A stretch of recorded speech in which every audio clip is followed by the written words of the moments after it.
After he had said this, he went on ahead, going up to Jerusalem. When he had come near Bethphage and Bethany, at the place called the Mount of Olives, he sent 2 of the disciples, saying, "Go into the village ahead of you, and as you enter it, you will find tied there a colt that has never been ridden. Untie it and bring it here. If anyone asks you, 'Why are you untying it?' just say this, 'The Lord needs it.'" So those who were sent departed and found it as he had told them. As they were untying the colt, its owners asked them, "Why are you untying the colt?" They said, "The Lord needs it." Then they brought it to Jesus, and after throwing their cloaks on the colt, they set Jesus on it. As he rode along, people kept spreading their cloaks on the road. As he was now approaching the path down from the Mount of Olives, the whole multitude of the disciples began to praise God joyfully with a loud voice for all the deeds of power that they had seen, saying, "Blessed is the King who comes in the name of the Lord."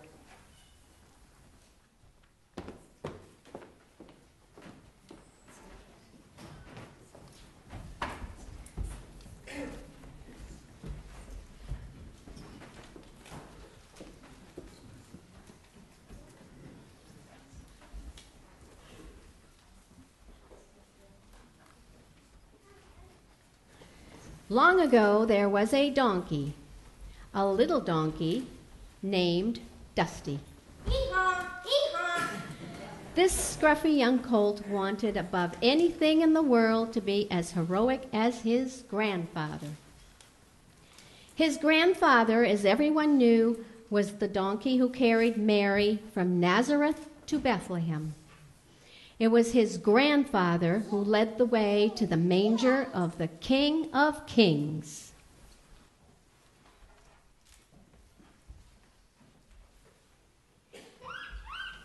Tell us again, Dusty, about what your grandfather said about those angels.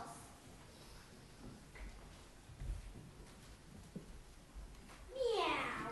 No, Mouse. I want to hear about the animals in the stable. But you've already heard those stories over and over and over. But we want to hear them again. Tell them about the rooster. Every evening at dusk, the animals came together to talk. They loved to hear the stories surrounding Jesus' birth. And always there were new questions. Those angels, were they dressed in robes as white as my fur? Or as pink as my tongue?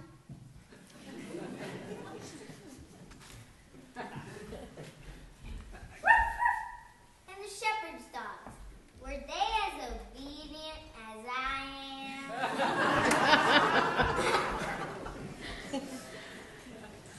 Of course, Dusty gave his animal friends the answer they wanted to hear. They'd think about his responses, and then one of them was likely to say, "Your grandfather must have been some donkey. I bet he was really big and strong." Well, he wasn't puny like I am. That's for sure. Dusty felt sad that he hadn't grown stronger. He ate everything without complaining. He exercised every day. He did his running and jumping. But it just didn't seem to make any difference. Only Dog, his closest friend, believed that he would really amount to anything. Dusty, you need to have faith. You need to serve. But how can I serve? I'm so little. Oh, I wish I was strong like my grandfather. You don't need to be any stronger than you already are. You should just be happy loving people. Just think about how much you love Jesus. If only he knew!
Dusty's heart leapt, his eyes sparkled with excitement, his ears poked straight up.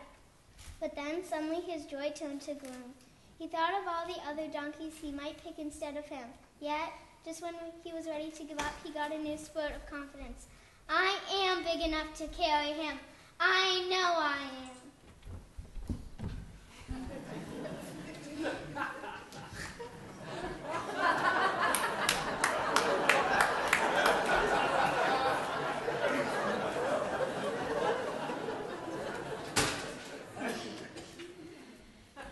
But now it was time to rest, to lie down and go to sleep.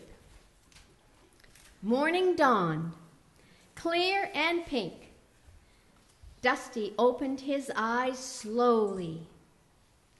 He stood up and stretched. Wanting to be as strong as possible, he ate all his oats and drank all the water his stomach could hold.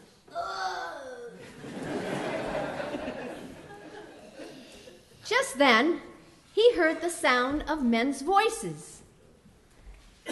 And shock of shocks, a stranger walked straight over to him and began to untie his rope.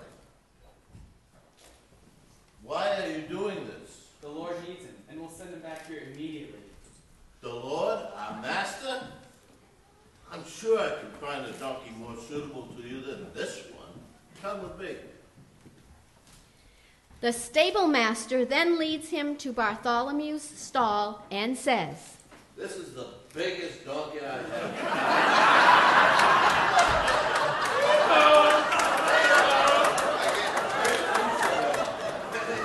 Good ride.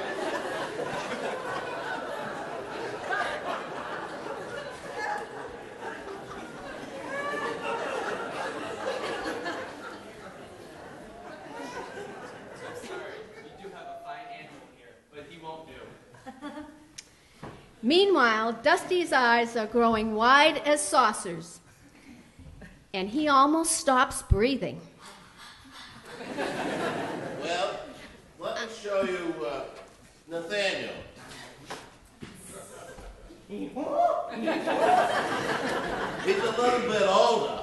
But look how strong he is. And he's had great service for me. I'm sorry, you do have a fine donkey, but he just won't do.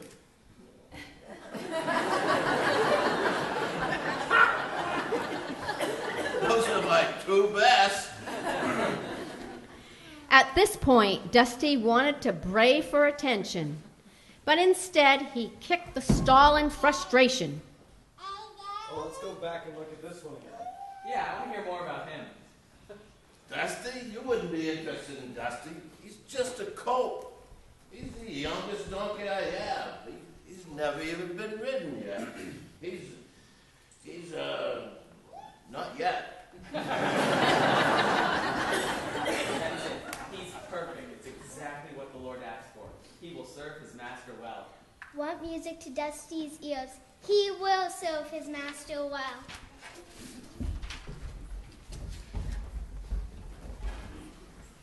And so it came to pass that the next day Jesus came through the city and sat upon a colt, just as the prophets had said that he would. And the donkey chosen was Dusty, the littlest donkey of the stable. It was he who carried the master into Jerusalem. The cat, the rooster, the mouse, the dog, watched proudly as the people sang praises and waved their palm branches.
Dusty never felt one bit tired that whole day as he led the procession through the city gates.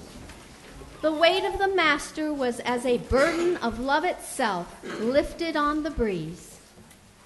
The moral of this story is, never think that you're not important to Jesus, whether you're big or small, strong or not so strong.